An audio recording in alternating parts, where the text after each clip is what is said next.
ഏറ്റുമാനൂർ ജനകീയ വികസന സമിതിയുടെ ആഭിമുഖ്യത്തിൽ പി.ടി. കോളേജ് പൂർവ്വ വിദ്യാർത്ഥി സമ്മേളനവും കോളേജ് സ്ഥാപകനായിരുന്ന പി.വി. തോമസ് പുല്ലാടിന്റെ 16ാം ചരമവാർഷിക ആചരണവും നവംബർ 25-ന് നടക്കുമെന്ന് ഭാരവാഹികൾ വാർത്താസമ്മേളനത്തിൽ അറിയിച്ചു. ലോട്ടസ് തിയേറ്ററിന് സമീപമുള്ള വികസന സമിതി ഹാളിൽ വൈകുന്നേരം 4:30-ന് കെ. Francis George MP. സമ്മേളനം ഉദ്ഘാടനം ചെയ്യും.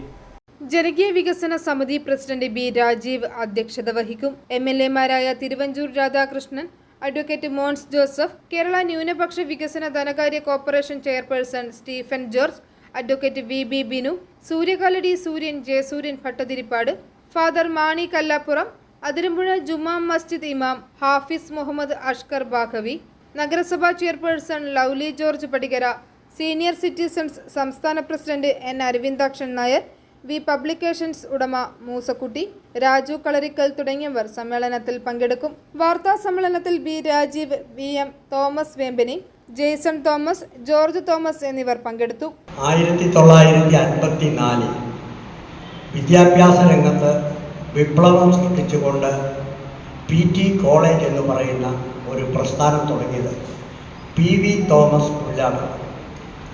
അദ്ദേഹത്തിൻ്റെ 16ാമത് ചരമവാർഷിക ദിനമാണ് നമ്മൾ ഈ വരുന്ന 25-ാം തീയതി ആചരിക്കുന്നത്.